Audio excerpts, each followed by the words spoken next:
বাটপার দেখেন না টাকলায় টাকলায় ইসলাম বিদায় করে দিব, এর মধ্যে কয় ইনশাআল্লাহ। আল্লাহ কয় আমি ইসলাম রাখুম, তে কয় আমি ইসলাম বিদায় করে নিব, তাও আবার আল্লাহর ইচ্ছায়। টাকলা কিলা কিলা কিলা কিলা কিলা এই বদমাইশ সে ময়মনসিংহ মেডিকেল কলেজের ছাত্রীদেরকে নষ্ট করেছে, ঢাকা ইউনিভার্সিটির ছাত্রীদেরকে নষ্ট করেছে, সে নায়িকাদেরকে নষ্ট করেছে, তার নিজের মুখে স্বীকারোক্তি আছে। এরপরে এই সরকার তাকে বিদেশে যাওয়ার সুযোগ করে দিয়েছে। এই কারণে এই সরকারকে থুতু দেই থুতু দেই থুতু দেই।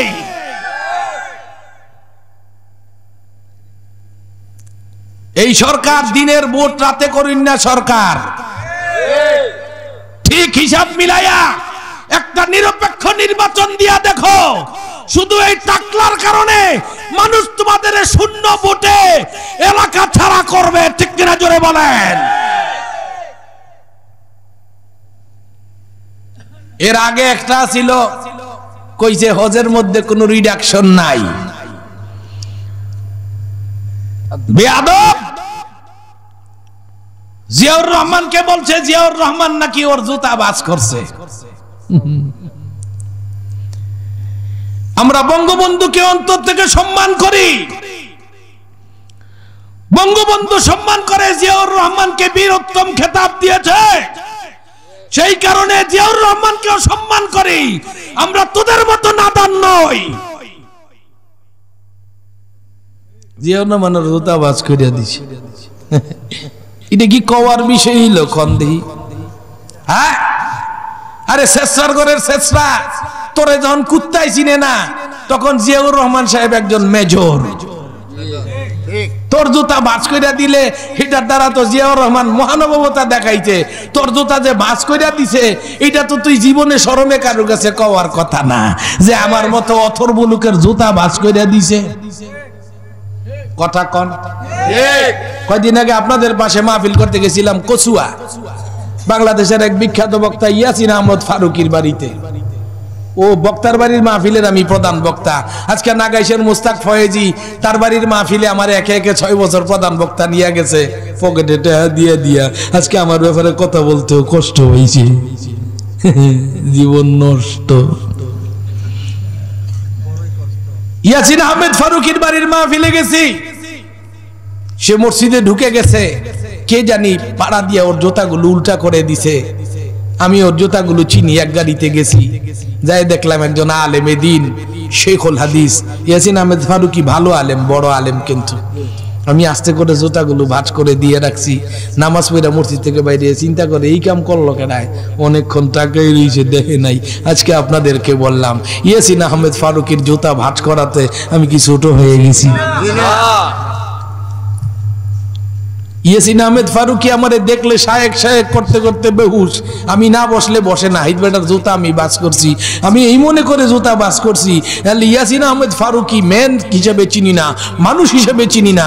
তোমার কোরআনের খাদেম, হাদিসের খাদেম, একদিন তার জুতাগুলো বাস করলাম, এর উসিলা এবারে হাসরের ময়দানে মাফ করে দিও।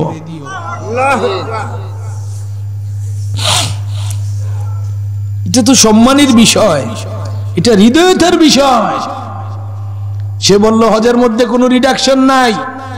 আমি তার এলাকার মাহফিলে গেলাম, ঝটাবাড়ি আলিয়া মাদ্রাসার মাহফিলে। সে ওই এলাকার সংসদ সদস্য।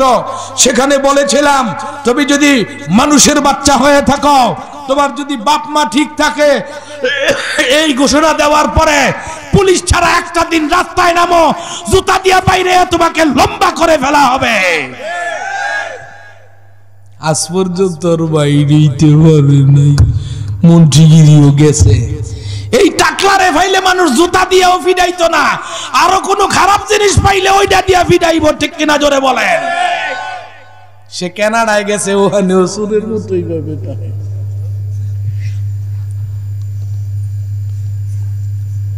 দুবাই গেছে, ওখানে এইভাবে থাকে। বাংলাদেশে এইভাবে বইয়েটা।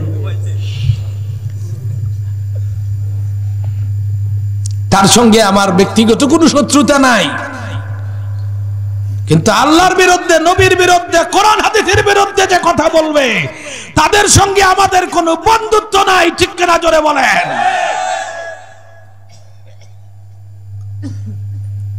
এই সরকার তাকে বিদেশ যাওয়ার সুযোগ করে দেওয়ার কারণে এখন ভোট হলে আমার বিশ্বাস এই দেশে তারা এখন একটা আসনও পাবে না। আমি রাজনীতি করি না, আমি মেম্বারও হব না, চেয়ারম্যানও হব না, মন্ত্রী হব না, এগুলোকে ঘৃণা করি। এই সমস্ত পোস্টকে, এই সমস্ত পোস্টে যায় যারা, শ্মশানে যায় যারা, পুইরা ছাই হয় তারা। ঠিক কিনা জোরে বলে? কিন্তু বাস্তবতা বলছি, এই ধরনের লোকজনদের আশ্রয় দিয়েন না। একটা টাকলা ভাগাইছে না, আরো কত টাকলা ডানে বামে আছে, ধরেন। ঠিক কিনা জোরে বলেন? আলেম ওলামা ভুল করলে তাদেরকে ধরেন। এক আলেম একটা মেয়ে নিয়ে নারায়ণগঞ্জে গেছে রিসোর্সে, ওই মেয়েটাও বলছে আমার স্বামী, আত্মীয় স্বজনরা বলছে আমাদের সামনে বিয়ে হয়েছে, পুলিশে দইরা নিয়ে তারে দিয়ে জোর করে একটা মিথ্যা মামলা করায়েছে, তাকে জেলখানায় ঢুকায় রেখেছেন। তার কারণে সমস্ত ওলামায়ে কেরামকে বেইজ্জত করেছেন। আর টাকলাকে বিদেশ যাওয়ার সুযোগ দিয়েছেন কেন? সে তো নিজে বলেছে তুই না আসলে র্যাব পুলিশ দিয়ে ধরাই আনবো। র্যাবের দায়িত্ব কি মাগি দইরা আইনা দেওয়া নাকি? আজকে সুযোগ দিলেন না, আগুন লাগাই দিতাম গাছে মাছে।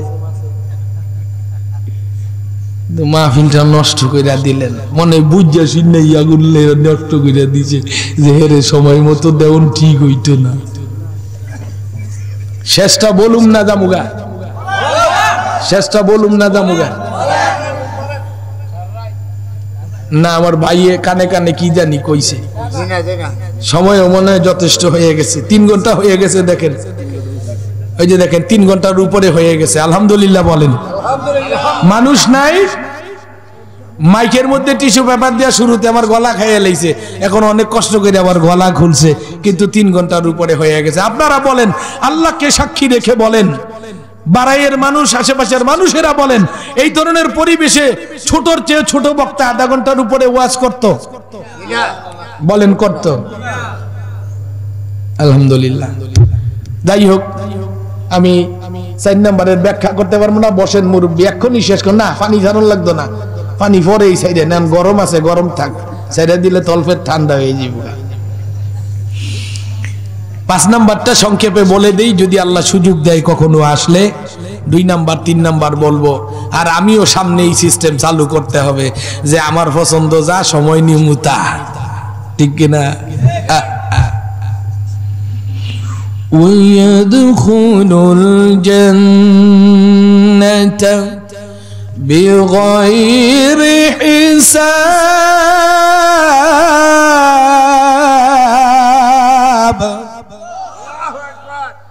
আমার নবী বলে, উম্মত আমার 5 ওয়াক্ত নামাজ পড়ো। 5 ওয়াক্ত নামাজ পড়বে যারা, বিনা হিসাবে আল্লাহর জান্নাতে ঢুকে যাবে তারা। ওয়াজ শেষ। হিসাব দিয়া কেউ জান্নাতে যাইতে পারবেন? কথা কয় না। জি না। কি ভাই? যে সমস্ত লোক ফান খায়, আল্লাহ হাসরের ময়দানে যদি এদের ডাকিয়া কয়, ওই আমার বুড়া চাচা এমন চাবাইতাছে, এই চাচারে যদি আল্লাহ কয়, এই তুই এদিকে আয়, দুনিয়ায় যা ভাত খাইছস, গোস্ত টোস্ত খাইছস, ডাব খাইছস, আম খাইছস, জাম খাইছস, হিসাব দেওয়ান লাগতো না। খালি ফানের লোকে কয়টা সুবারি খাইছস কইয়া যা। কথা কয় না? হ্যাঁ,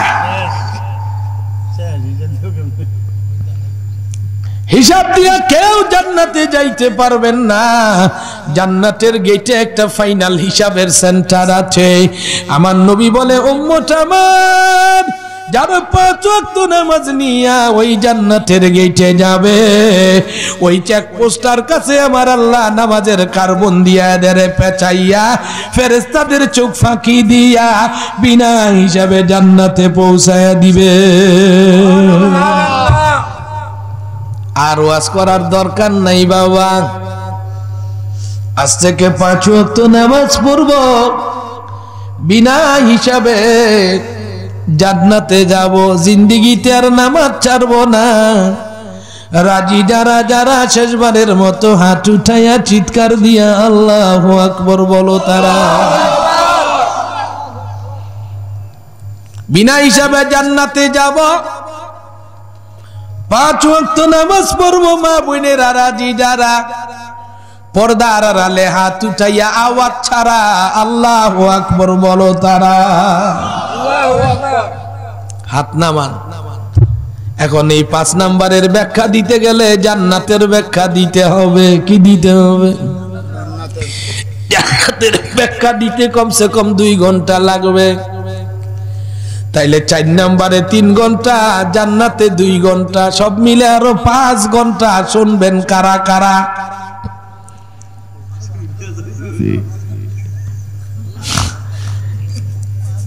শুনতে তো আপনারা রাজি, কিন্তু আমি ভয় পাইতাছি বাজি।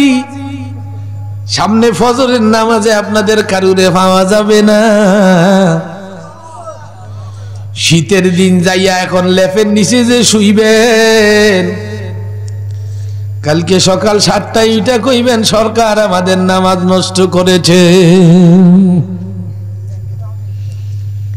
আর আমার আল্লাহ নিষেধ করেছে, না রে বান্দা,